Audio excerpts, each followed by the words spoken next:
Hey, what's up, guys? Blaine Duncan here from Halloween Lives, the podcast of Michael Myers, joined by my brother. He's in front of the Myers house right now. Can you believe it? He's jumped back to 1978, and there he is. Austin, what's up, dude? Welcome to episode number 32.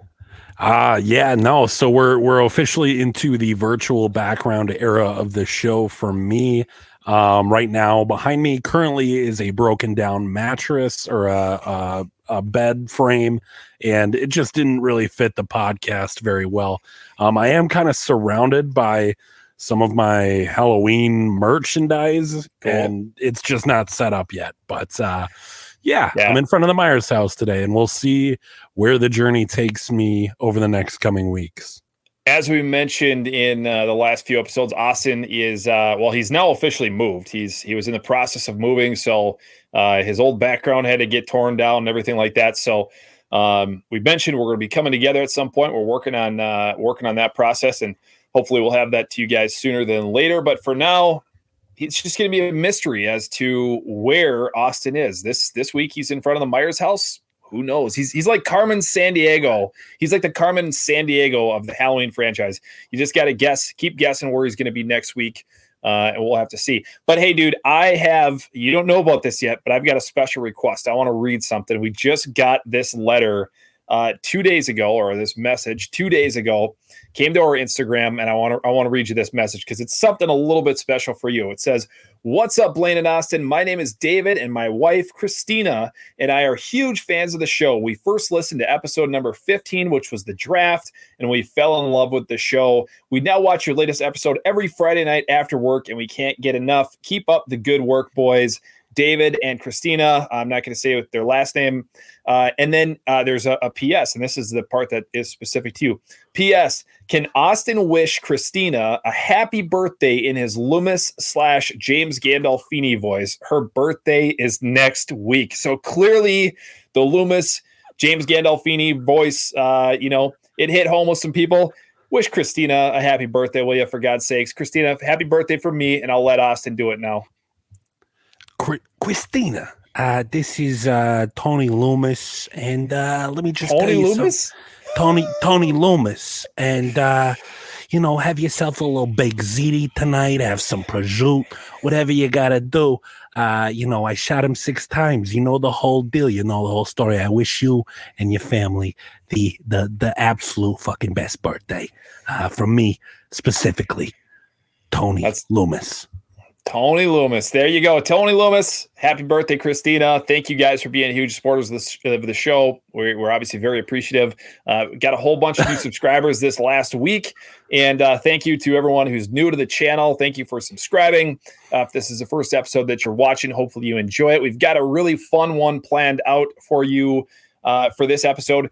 We're going to be talking about the lost sequels, or at least one lost sequel that never actually made it to the big screen.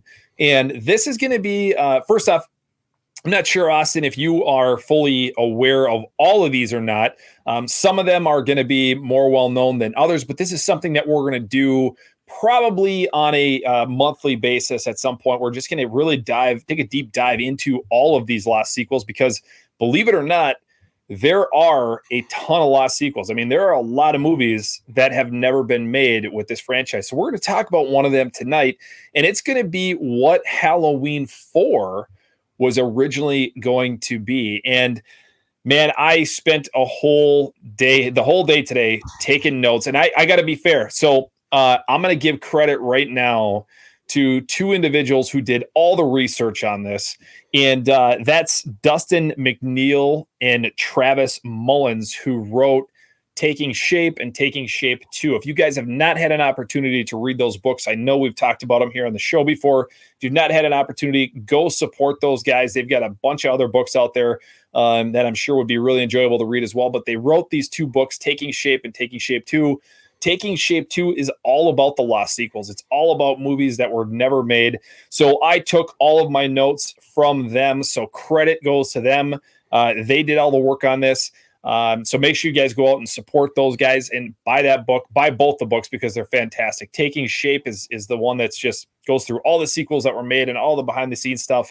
Really great candid interviews. And like I said, Taking Shape 2 is about the lost sequels. So tonight we are going to be talking about what initially was going to be the Halloween 4 that never came to be. It was obviously the follow-up to what we got with Halloween 3 Season of the Witch. They knew they wanted to bring Michael Myers back, but they weren't exactly sure which way it was going to go. So I showed Austin this off camera. I'm not going to show it to you guys, but I've got 2 pages literally in like size 8 font written down, handwritten down notes. So bear with me a little bit because I need to read my own writing for this episode, and I need to get through everything because, man, there is a lot to unpack with this story. So I'm really excited to talk about it with you. This specific screenplay that we're going to be talking about tonight was written by Dennis Etchison. Okay, and I'm going to talk a little bit about him in a little while, sort of his background, his history, some of his credentials. But before we get into that, I kind of want to just talk a little bit about where the series was at that time. Obviously, we just had, in 1982, we had Halloween 3 came out. Irwin Yablans, who was the producer for Halloween, everybody knows who he is. He came right out and said, "Hey, we're making a Halloween 4. We're going to do this. It's going to come out, and it's going to come out relatively soon." And that is what he told the media right after Halloween 3 was released. Deborah Hill, John Carpenter, had some different ideas for it. They were kind of like, "Nah, we're good. We've done it. We've seen it. We want to move on with our careers." So there was this little bit of a battle that was going on behind the scenes that actually went on for several years because Irwin made those comments in 1982. I think it was 1982 or early 1983 that he said, "Halloween 4 is a go. We're going to do this thing." And Deborah Hill and John Carpenter were saying, "Whoa, pump the brakes here. We're not going to do this thing. We're not interested." At this point, Universal had dropped Halloween. They weren't interested in continuing on with that series. So there was a little bit going on behind the scenes. Well, what ended up happening is John Carpenter was eventually convinced to be a part of it, but the only way that he wanted to be a part of it was if he ended up accepting a role as basically supervising the script that was being written. But he had one stipulation, and that was that he had to pick out the screenwriter to write the screenplay, or the writer to write the screenplay. And that's where he came up with Dennis Etchison.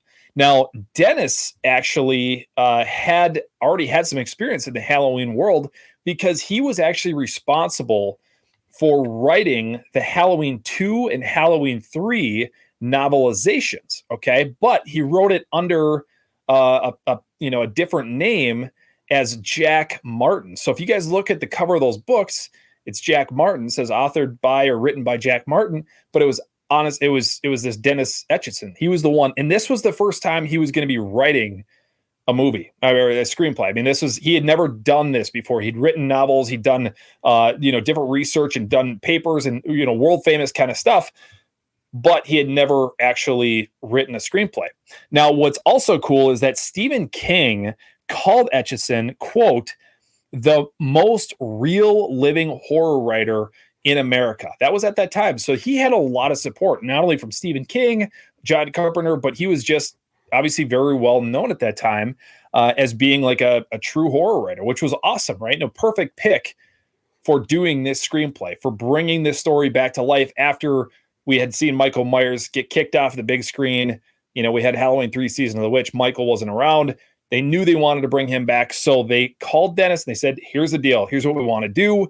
We want to get you in here and we want to write this. We want to bring Michael Myers back." And he did that. But Jesus Christ, there were some weird things that happened in this script. And we're going to get to those here in just a little bit.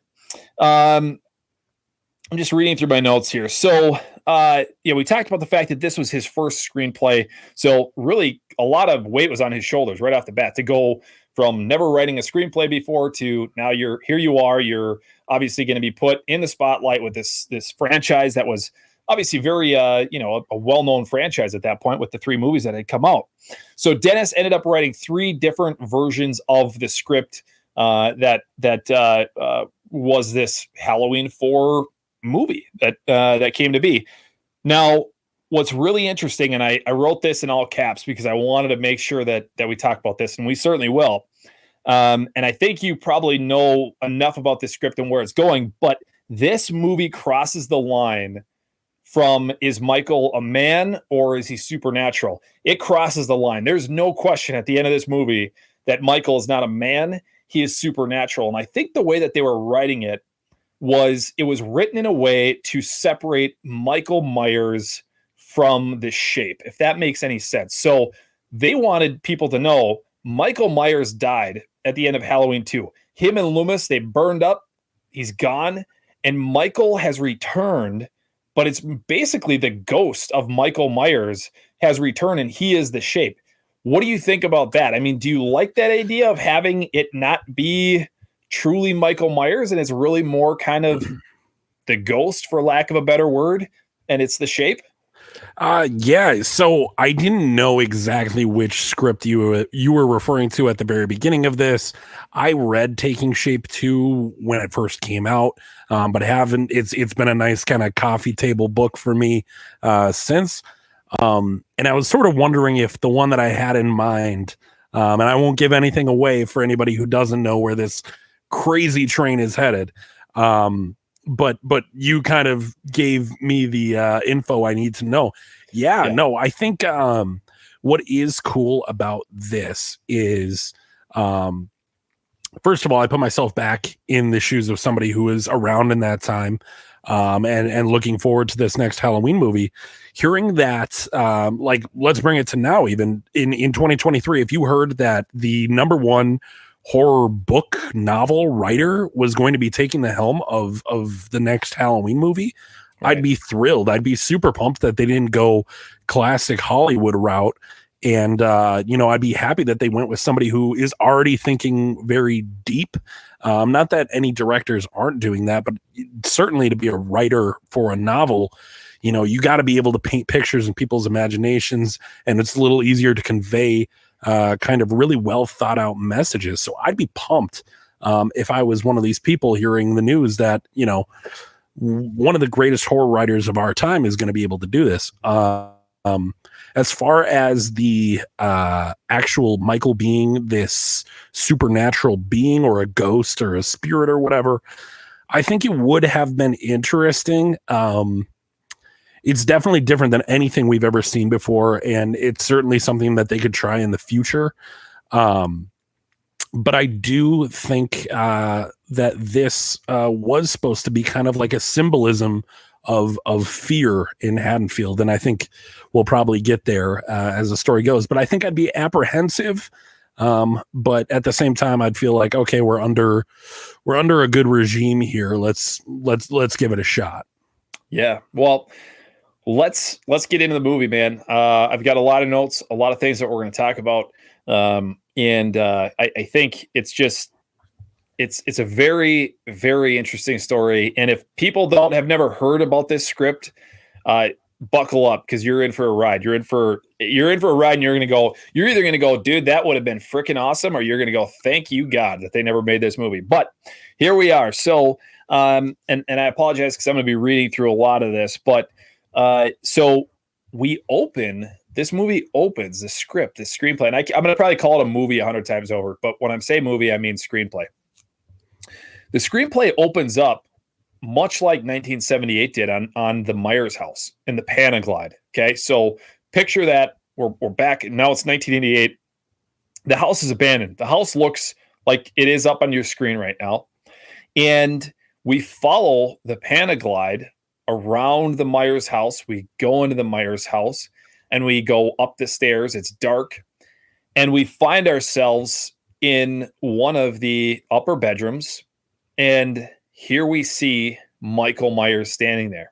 And Michael is beginning to don his outfit. He puts on the mask, the classic white mask. But here is what's different, is that in this film, Michael is not wearing a jumpsuit.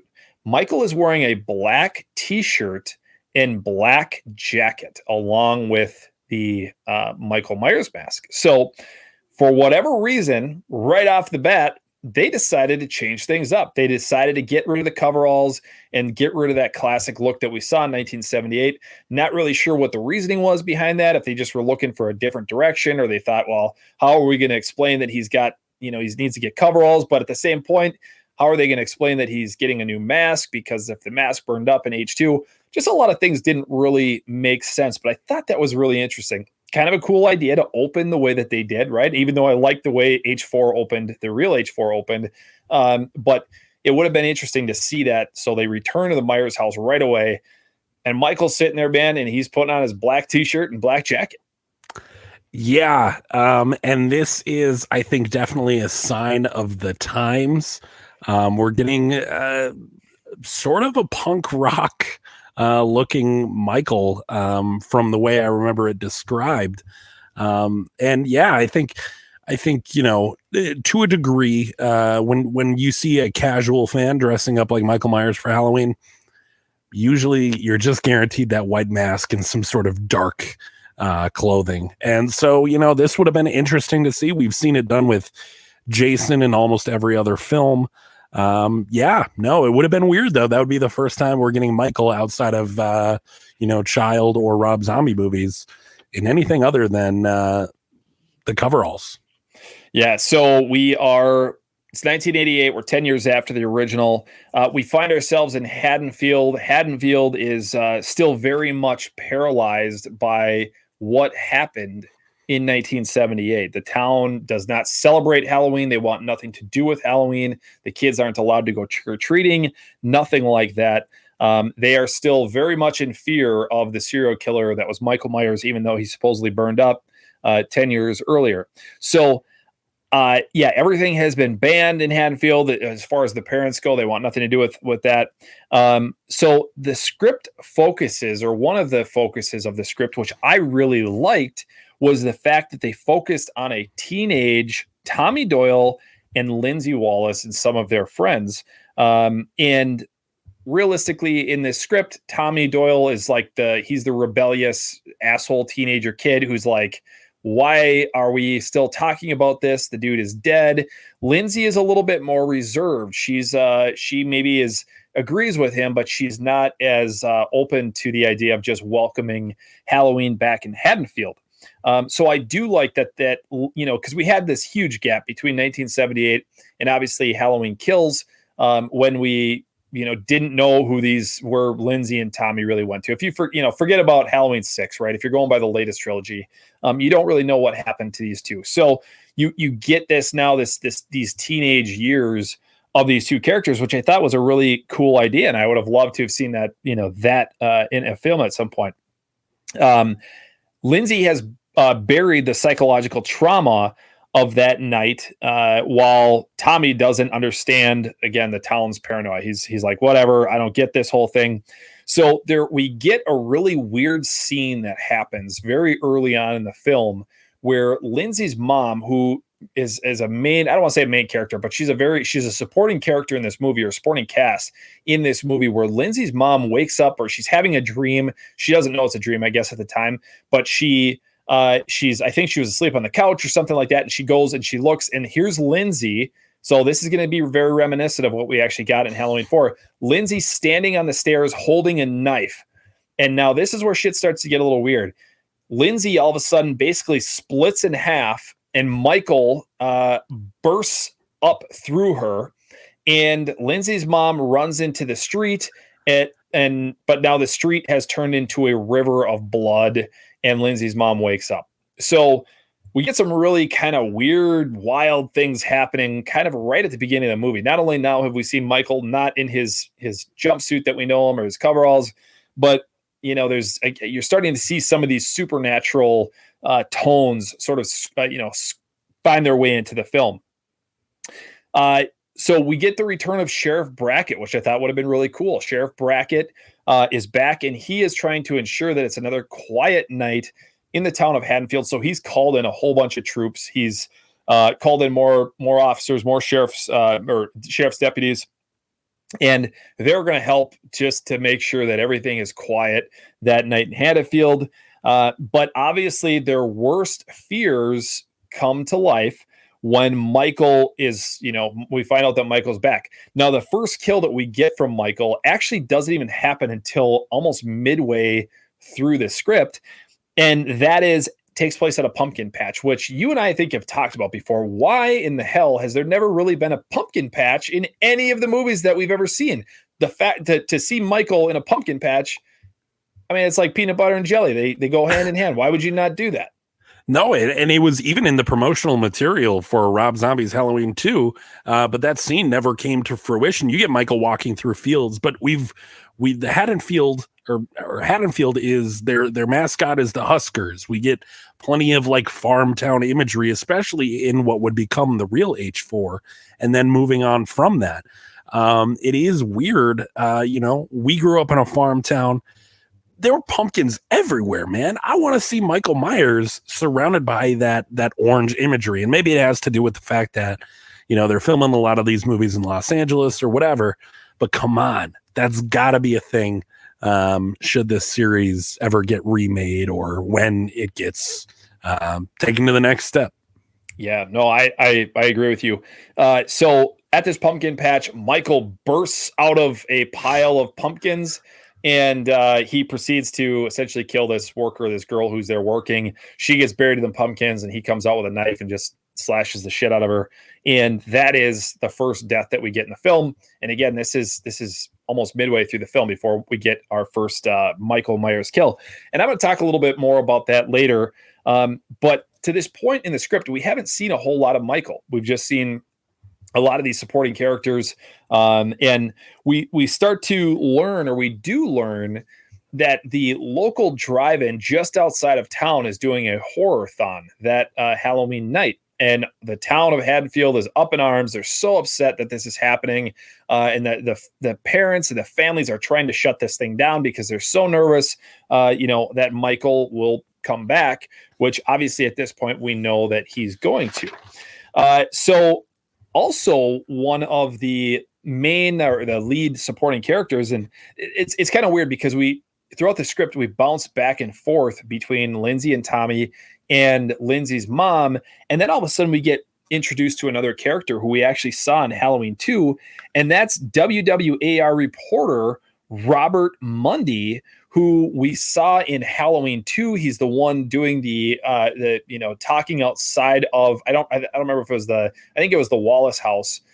He's talking outside the Wallace house in kind of the opening of Halloween 2 and talking about the bodies that were discovered and things like that. His character is back now in H4, and he plays a much larger role. His name is Robert Mundy, and he actually goes to Smith's Grove to try to learn more about Michael Myers. He tries to figure out where Laurie Strode is, and they're like, oh, dude, she's gone. So Laurie Strode is still alive in this storyline. So not like we got in H4, in the real H4, where she had supposedly died in this car accident. So he goes to Smith's Grove. He starts to learn and starts to research more about him.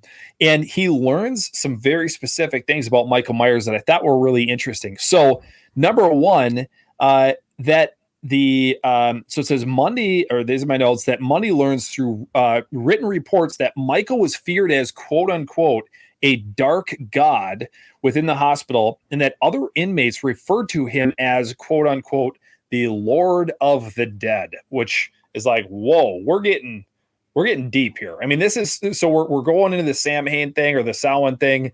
And I think maybe they're starting to refer back to some of that, which I kind of like in a way. Like, I love the fact that in the Halloween 1978 novelization, we get more of that backstory about what Samhain was and sort of how that played a role in this whole story.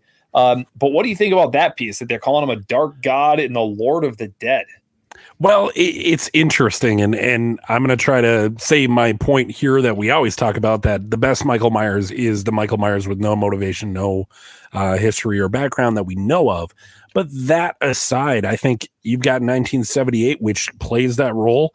And then I think to a degree, there was sort of so much open there as far as Michael's background and motivation, and his reasoning for doing it, the lore that goes deep. I think it was kind of a very interesting way to take it. If you're going to do a sequel to the movies, I don't blame anybody who tried to go, okay, so then if we're going to do this, let's try and explain why Michael is the way that he is, because that is sort of the biggest question in the franchise. And I think there are probably a lot of, just horror fans that wanted to know the answers to those questions.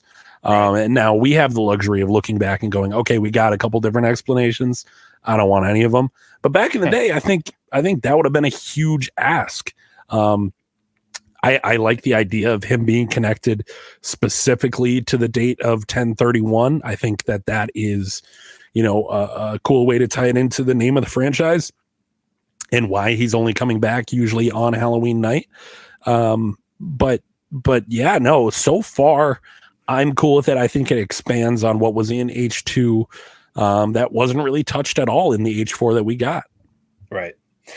So the film continues on. Michael is back. He's murdering more people. And I'm going to talk about this a little bit later on, but up until this point, Michael has the lowest body count of all the films at this point. So obviously we only had 78 and 81, or Halloween 1 and Halloween 2, but the lowest body count up until this point, which is crazy because you think about the fact that in 78, I mean, he wasn't like he wasn't raging. He wasn't a madman. He was just like, he would just kill if he needed to kill. Right. And so we're kind of back to that. And it sounds like that was what John Carpenter sort of wanted. They wanted to take him back down a couple notches, where in Halloween 2, we just saw him just, killing people left and right. However, we're going to get to something here in a minute that's going to really rock people's world. So the screenplay climax is at the drive-in movie theater. So again, this drive-in movie theater is having this horror-thon. And we find Tommy, Lindsay, and this reporter, Robert Mundy, are all present. And somehow the Shape manages to slaughter the entire drive-in by going car to car. People cannot tell the difference between real screams and the screams happening up on the movie screen. And Michael kills over 100 people at the drive-in by going car to car to car to car. And I'm just like, that might be a little much. I don't really want to see that. You know what I mean? Like I'm all for like Halloween Kills. He slaughtered a whole bunch of people, right? I don't want to see him kill 100 people at a drive-in. That doesn't make any sense. But again, you're talking supernatural Michael Myers here. So is that different? Is that okay? Because it's not a man doing it. It's this supernatural figure. I don't know. It almost makes it cheaper to me. I don't know, man. That is tough. Killing over 100 people without anybody realizing and going, they are all in vehicles where they could escape and drive faster than a walking man. Yep. For no one to notice that, honestly, props to Michael at that point. It would have been an interesting scene. I would have loved to see how they tried to pull that off, because on paper you can write that, but then somebody has to film this scene in a way, it can be hokey because it's kind of an older horror movie, but it has to be at least tangible. Right. And I don't see how that happens here. So Michael is killing all these people. Again, he kills over 100 people at this drive-in. And Sheriff Brackett and his troops, they all come storming in, and they get in this massive shootout. Or not a shootout, because I guess Michael's not shooting back, but they start shooting at Michael. And okay, and we're going to go back to this part here in a little while, this shootout. But I have, in giant bold letters with stars around it, this is what I have written down. This is where shit starts to get really weird. Okay, so buckle up, because if things aren't weird enough, if you don't know where we're going yet, things are about to get really strange. So this big shootout thing happens. The bullets have no effect and seem to make Michael stronger, and he grows to over 12 feet tall. So we have officially crossed is he a man? Is he a ghost? Is he supernatural? Whatever. We've officially crossed this line. He went from a 6-foot human being to a 12-foot towering giant at this drive-in movie theater. WTF, right? I don't even know what to say. I don't know how you could watch the two first films, which are, there are some unrealistic moments, but they're so grounded in reality. I can't imagine the look on fans' faces seeing Michael grow like an animorph to twice his size from eating bullets, basically. Say what you want about Halloween Ends, say what you want about Halloween Resurrection, dude. This would have been a tough one for me. Yeah, I agree. I mean, I'm okay with them. I'm okay with them crossing the line between man and supernatural. Like, I really am. Like, if somebody made a film that it's like, okay, I mean, and I feel like in a way they sort of did that with Halloween Kills, for as beat up and as battered as he is, and he still comes back. And then they obviously took that all away in Halloween Ends. But I'm okay with them crossing that line and going, okay, in this movie, we're going to really lean heavily on the supernatural side of things. I'm okay with that. I don't mind that, because we have the legit human man, walking around just stalking people, Michael Myers. We've gotten that in plenty of the films. I am okay with them crossing that line once in a while. Going 12 feet tall, I'm gonna say slow your roll here. I don't want to see. I don't want to see that. I don't need to see that. It honestly, it reminds me a little bit of like in It Chapter 2, like when Pennywise becomes this just massive creature thing, right? It's just like that's not Michael Myers. That's not who this is. So anyway, he grows to 12 feet tall. They're still continuing to shoot at him. They hit a gas tank, which erupts, and it bursts into this huge ball of flames. And the 12-foot Michael Myers gets caught up in it, and he's engulfed in flames. And he's dead, right? He got burned alive, or burned dead alive. I don't even know what he is at this point. He gets burned up, and the smoke and the fire clears. And guess what? Michael is gone. He's nowhere to be found. He's not around anymore. And really, the film ends there with Tommy and Lindsay surviving all of this. And they're saying, we're getting the F out of Haddonfield. We want nothing to do with this place. I want nothing to do with some 12-foot, Bigfoot Michael Myers running around Haddonfield, stalking my ass. So they're getting the hell out of Haddonfield. And that's how the script goes. Now, I do have some more notes, because there are some other things that happen in the film that I do want to talk about, some things that are, I think, important to talk about. But I do want to reiterate the fact that in this screenplay, Dennis Etchison, he wanted to separate Michael Myers the man from Michael Myers the shape. And what his point was with this is that Michael Myers the man burned up and died back in 1978 at the hospital, along with Loomis. And now we only have the shape. Okay, so I do want to mention that one more time. I did write down some interesting tidbits and side notes that I want to mention. And these are really in no specific order, because I was kind of like writing notes as I was just going through all of this. But I talked about Robert Mundy. He was in Halloween 2. I thought that was kind of interesting that they found that character and they brought him back along with they had mentioned, and I don't remember this, but I'll have to pay attention when I watch Halloween 2 this year. But the Lost River Drive-In, that is mentioned in Halloween 2 in 1981, the Lost River Drive-In. I don't remember that, but apparently that's the drive-in that they're talking about in this film. Couple returning characters, at least three returning characters that we also see is Lonnie Elam and his two little shitbag buddies, who are kind of the bullies that we see in 1978. They are back for this film as well. So once again, I like that they're pulling in past characters and they're sort of trying to draw it all in.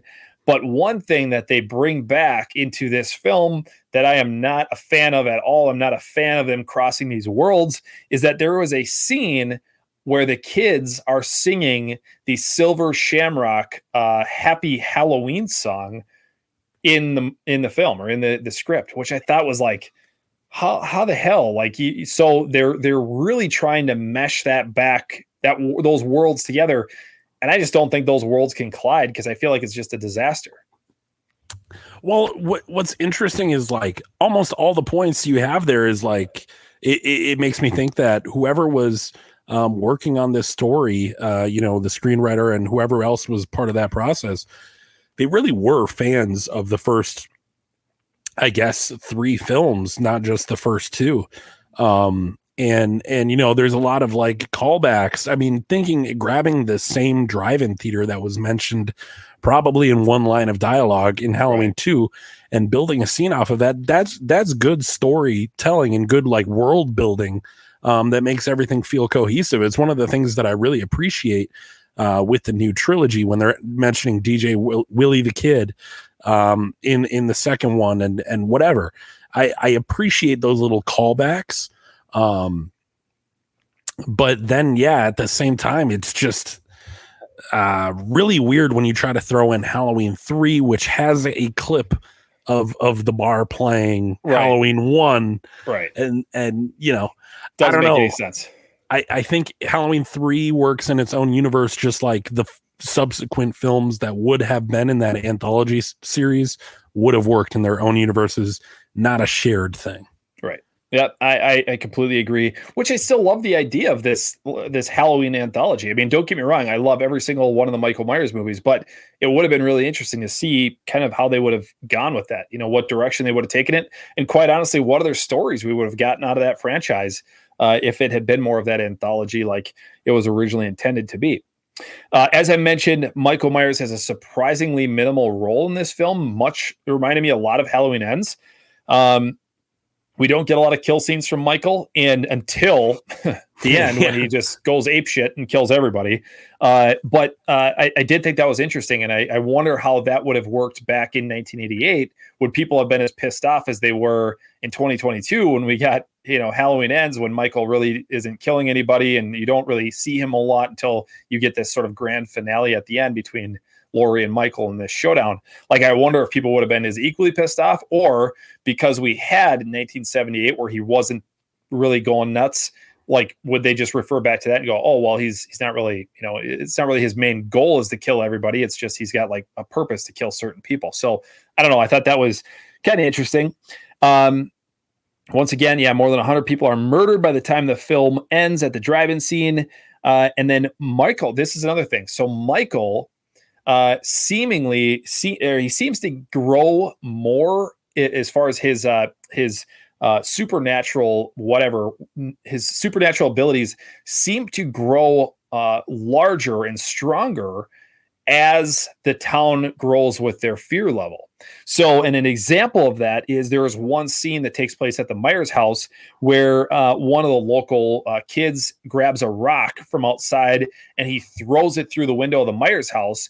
And Michael walks up to the rock and he picks it up off the ground and he crushes the rock into dust in his hands. So once again, showing this very supernatural, side of Michael, that no man could do this, and that it's, truly this supernatural character.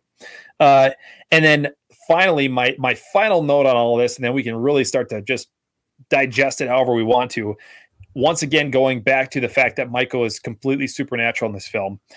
Michael gets 2 of his fingers bit off by a dog in one scene, and he grows them back so that he has his 5 fingers again on whichever hand it was. So, dude, I don't even know, like, where the hell, number one, I'm a fan of all the Halloween films in their own right? I mean, there's some that we've talked about this. There's some that I like more than others.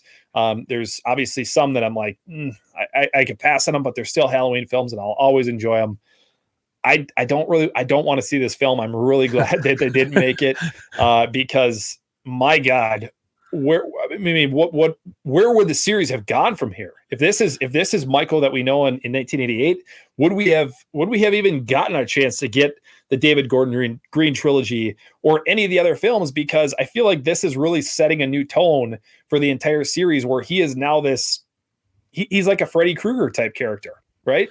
Well, yeah, and that's sort of one thing that I always go back to with the Friday the 13th series is in part 4, they really kill Jason Voorhees off, and now every movie that's a sequel to that, he has to be like a zombie that can eat bullets or rebooted.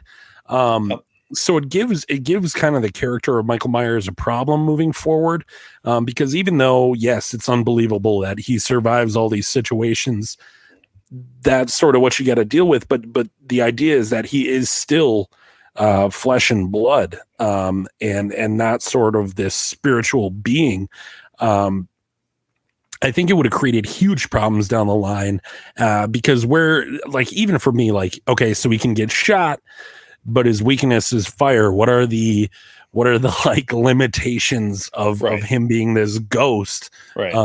And whatever. It's neither here nor there, but it is sort of just like, I think it's hard to just read it on paper and go, oh, so that's what they're going to do, because without seeing how they were going to do it, I can't come out here and just say, yeah, this would easily be at the bottom of my list, because just the way you read it and the way the world knows it at this point, easily would have been worse than Rob Zombie's Halloween 2 for me, or Halloween Resurrection. Not even close. I agree. And really sort of the weird part is like John Carpenter was the supervisor, he's supervising the writing of this script. So it was like, man, what the hell was he thinking? Because you go from like the classic 1978 film, or even, 1981's Halloween 2, this is completely the opposite direction. The other thing that this makes me think of is the fact that there was always this rumor out there that John Carpenter said, hey, if I ever come back, it's going to be because Michael is going to go to space. Like that's the only reason I ever want to go back. Maybe he was serious. Maybe that's a true story, because if you're watching Michael Myers grow into this 12-foot thing, and he's basically this, unstoppable force because he's this supernatural, whatever that can't get stopped. Maybe John Carpenter was serious. Maybe he really would take Michael to space, which no, we don't want to see that. Please no. No. So that was as you were reading that, I was thinking of that quote, and I was thinking to myself, like, damn, maybe John Carpenter didn't say that in jest. Maybe like he really wanted to push the limitations of this character, but it just, God, the idea of taking Michael as we know him over the course of 30 years, 30 plus 45 years, and putting him in this different situation, which I don't think would work. It is a really scary thought, because I don't think you and I would be sitting here talking about this. No, I agree. I think if this had happened the way that this script was written, we don't get anything else. I mean, who knows? There might have been another sequel. There might have been another Halloween 5, but we certainly wouldn't have had the Jamie Lloyd character, because that never happened. I guess because Laurie survived Halloween 2, we would have had the opportunity to come back to that at some point. But you have this elephant in the room now that Michael is, he's a supernatural thing and he can't be stopped. I mean, how do you stop something that's dead, And that's sort of my problem, I guess, with Friday the 13th a little bit is, you're right. They killed him in part 4. I mean, part 4, he took the machete to the head, and that was the end of it, right? I mean, there was no question he's dead. But then they found a way to keep resurrecting him and bringing him back. But he was this zombie version of himself. And once again, it's like, well, how do you stop that? How do you kill that? Right. And we saw some different variations of how they do it. And it's not realistic. I want to see the Michael Myers who rides the line. He walks that razor thin edge of is he man? Is he supernatural? We're not quite sure. Sometimes we're like, no, he's definitely a man. And other times you're like, no, there's got to be something supernatural going on here. And quite honestly, that's why I like in some ways, I really like the Curse of Thorn idea, because you sort of have this, yes, he's a man, but maybe there's something more driving him, some sort of, greater, higher power that's allowing him to do what he does and to be this unstoppable force, because you're not just dealing with a man. Yes, it's a man's body, but you're not necessarily just dealing with a man. So that's where I will defend the Curse of Thorn story, more so in part 6 than I will in part 5. But I mean, it just I can get behind that more than I can get behind this full-fledged, like, it reminds me of, I just saw recently, Halloween Daily News had it. There's like a giant inflatable Michael Myers that you can get this year. And it makes me think of that. Like, my God, what would that even look like on the screen to have a 12-foot Michael Myers walking around? Just in 1988 computer graphics. Right. Too. Exactly. Like, well, this is going to look terrible. Right. That's a great point. Yep. Yeah. That's a great point. So the only thing I'll say about this or that sort of supernatural element is my problem with the Curse of Thorn or whatever, any sort of explanation for Michael, is that the character that I love to watch in 1978 all of a sudden has this other agenda or motive. What's nice about this theory is that what we know about Michael Myers in Halloween 1 and Halloween 2 is correct, but once he dies, we are now dealing with a different beast. And you've said it before that we're dealing with the shape rather than Michael Myers, the human. Right. So I do like that it doesn't really stomp on anything I love, and it's just sort of this alternate timeline where the soul of Michael Myers is, come back. But yeah, it brings up this huge problem where if he's this god of death or whatever, at what point, like, is it just like human annihilation? Right. How do you take that down? Because if he is what you say he is, I have trouble believing that the Haddonfield police force could take something like this. Right. Exactly. No, it's just it goes from a very believable story to an unbelievable story, and one that I just don't want to see. And I'm glad that they didn't make it, and give me more Michael, right? We've said that more times than we can count on this show. Give me more Michael, but not that version of Michael. I don't want to see that version of Michael. So yeah, that is the Dennis Etchison screenplay, the forever lost screenplay that never made it to the big screen. Like I mentioned at the beginning of this episode, we're going to be doing more of these, covering more of the scripts that were never used.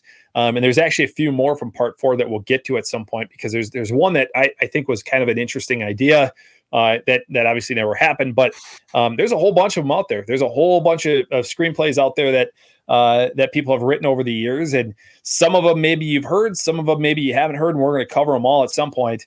But yeah, let us know what you guys think. I mean, let us know in the comments. Would you have wanted to see a 12-foot Michael? Do you want to see a supernatural version of Michael? Or once again, are you comfortable with that idea that, hey, this is a man who just sometimes can sort of, ride that line between supernatural and human? So let us know in the comments. We'd love to obviously hear that from you guys out there.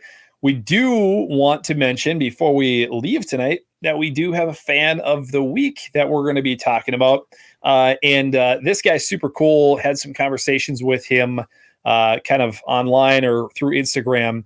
And he's a big fan. He's a huge fan of Halloween. And he actually runs his own home haunt, which I am. Dude, I love home haunts. I like to call myself like a very minor home haunter. You obviously help me decorate my house every year for Halloween. And I've gotten bigger as the years have gone on, but I don't sell tickets. I don't do whatever on Halloween night. My house is just very spooky and creepy looking on Halloween and the whole month of October. But this dude brings it to a whole nother level. You guys need to go check him out on Instagram, the Old Country Lane Graveyard, which is a Halloween yard haunt on 5th Street. And not only does he do what you can see here, the home haunting stuff, but he is also a huge Halloween collector, and he's also a fan of the show. So wanted to give a shout out to him. Make sure you guys go check him out. He's on Instagram, and give him a shout out, give him some love. I believe, if I remember correctly, his home haunt is in Broken Arrow, Oklahoma. I think it's Broken Arrow. I know it's in Oklahoma for sure, but I believe it's Broken Arrow, Oklahoma. And go check him out, man. And once again, I'm just a huge, huge fan of home haunts. I'm a huge fan of haunts in general, but people who just do the home haunts because it's out of the love for Halloween, I got mad respect for people who do that. And obviously, like, this dude has spent thousands of dollars and probably hours and hours and hours of his time creating this. So I just have a lot of respect for people who do stuff like this. Yeah, and like you were kind of saying with your own home haunt, which for the people at home, Blaine is very much downplaying his home haunt. It is freaking awesome. Thank you. But it is one of those things where every year, you have, unless God forbid something breaks or whatever, you have everything you got from last year, and then you sort of, a year goes by and you're like, well, I got money to go get some more stuff. So it's just kind of one of these things that builds and builds and builds every year. And you can follow this haunt at Halloween _yard hunt _ on _5th _ street. That's all the underscores I got. But yeah, no, just super cool stuff. And obviously like a huge fan of the Michael Myers series. It looks like him and a young one, he's dressed as the Shape, and the young one there is Slappy from the Goosebumps books, which we love as well. Huge goosebumpers. Yeah, exactly. So I've never heard it described as goosebumpers before. Me either, but I just started a whole new thing. R.L. Stein, reach out to me. I'll let you use the word, but goosebumpers. Yeah. No, that's awesome. Thank you, obviously, so much for supporting the show. And guys, please make sure you go check him out because he's a cool dude and obviously does it for just really the love of Halloween, which is awesome. We have a guest that's going to be coming on the show next week. I'm not going to say who he is because I feel like I'm a little gun shy because I said that Dick Warlock was coming in the show, which he was supposed to be coming on the show. But as you guys know, we got a letter from Dick's wife that he's going through some health things that he's got to address. So we put the podcast off, which I totally understand, totally appreciate. Prayers out to Dick Warlock. But I don't want to say who it is next week, but it's somebody that I'm very, very excited about. I'm just not going to mention him because I'm afraid if something doesn't happen, then I'm going to be like that guy who just announces people and then they don't come on the show.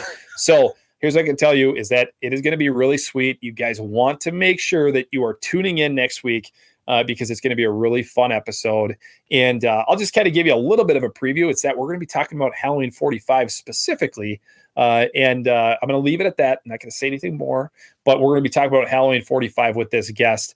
And they're going to be giving us a little bit of an insight into what's happening, maybe behind the scenes. So, yeah, man, that's it for this episode number 32. Here we go on to episode number 33. It's been a lot of fun. Like I said, we don't know where Austin's going to be next week. He might be, who knows? Maybe I don't want to say, maybe you've got some other ideas for what you're going to do, but eventually you and I are going to be in one studio together. That's the long-term goal, and we're working on that right now. But for the time being, you're going to be God knows where every single week. It's going to be a little bit of a guessing game. I think it's going to progressively get weirder. So even if you don't enjoy, whatever we got going on what week, just tune in and check out wherever the hell I am reporting to you live from. That's right. But thank you, Blaine, for putting this episode together because it was great. And it's certainly one of the weirder niche parts of this series that maybe not everybody at home knows about. And it was definitely interesting to me to hear all of this again. And yeah. No, exactly. And man, there's a lot of those screenplays. Like I said, there's a lot of screenplays out there that we're going to dive into.